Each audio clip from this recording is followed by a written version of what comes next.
Quick, I heard from Period 8 that the essays on economic opportunity and social mobility tell me everything that you know. So our forefathers wanted our country to be a place for people to be free and get ahead, and to be able to smuggle goods wherever they wanted to. But only if you were white, Anglo-Saxon, and Protestant. It all started when England sent over a bunch of people to found some colonies to make money for the motherland. Unfortunately, the first few attempts were unsuccessful, but England eventually got it right with Jamestown in 1607. Do I get a piece of the action too? Sorry, but no, Dev. You're a slave, so you don't get a chance to succeed. Anyway, people like Mary and Cotler were the everyday white families.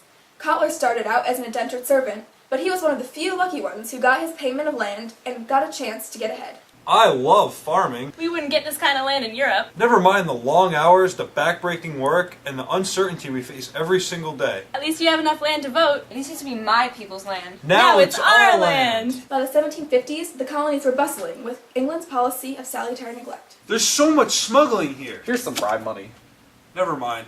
We're making enough. But England needed more money to pay for the expensive French and Indian War. I don't want to pay these taxes. Let's revolt. This isn't a tea party. After that, the colonists found the United States of America, which then launched a period of success for everyone in the country. Not quite, Anna. The South focused more and more on slavery as a form of labor. Meanwhile, the North began to industrialize. Yet discrimination faced new immigrants who weren't, wasps. Or men, for that matter. I want to join a factory. Would you take minimal pay, stressful working conditions, and a rigorous life? Will I at least get my independence? So you get married. Yay! One recession and a potato famine later, greedy factory owners started hiring Irish immigrants instead of Massachusetts farm girls. Mary, will you take next to no pay, terrible working conditions, a horrible life, and promise not to unionize? Okay. Unfortunately, the economic development in the South reached a kink in the road with the Civil War. Before that, though, many poorer whites wanted to move west because they wanted to be able to afford slaves too. But isn't that really unfair and against the idea that all men are created equal? Cotton is king. Politicians also supported expansion, ignoring the rights of Native Americans. Manifest destiny. Native Americans? Manifest destiny. And with that excuse, they pushed forward and expanded Western development.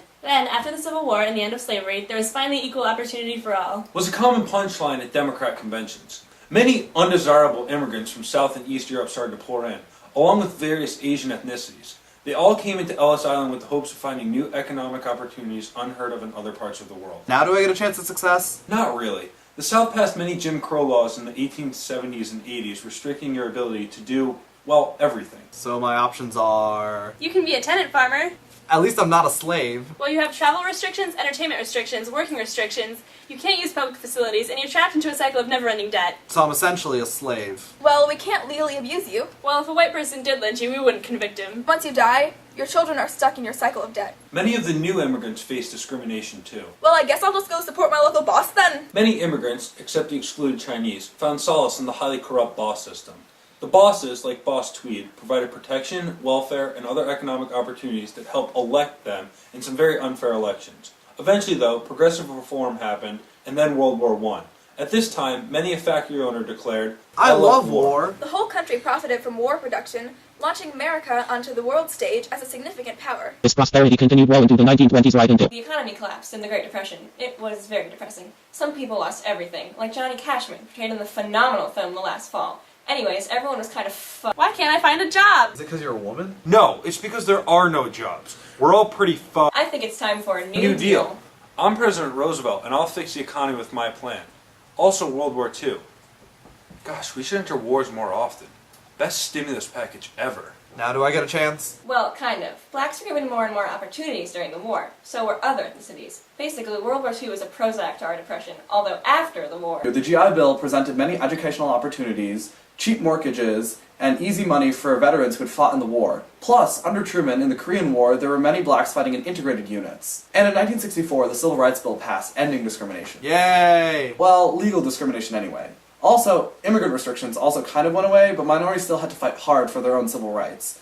Many lawsuits later, a few aborted presidencies, and today we end up with... Complete and utter integration of all types of people? No. Equal economic opportunity for everyone regardless of sex, race, orientation, color, or background? An unparalleled time period of comfort, luxury, and high standard of living? Well, sort of. America being awesome? I guess so, but actually, we're not really there yet. The past 400 years have been tough for every non-WASP, minority, the poor, women, and other groups who have historically faced much discrimination. But now they're probably in the most favorable climate at any time in US history to get ahead.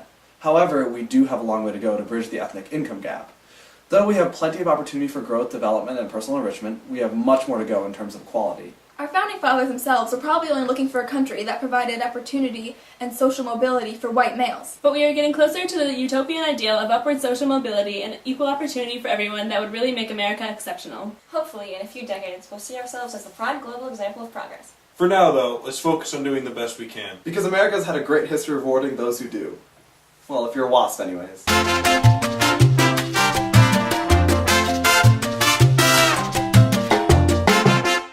Who's George Washington? I did not have sexual relations with that woman. Those allegations are false.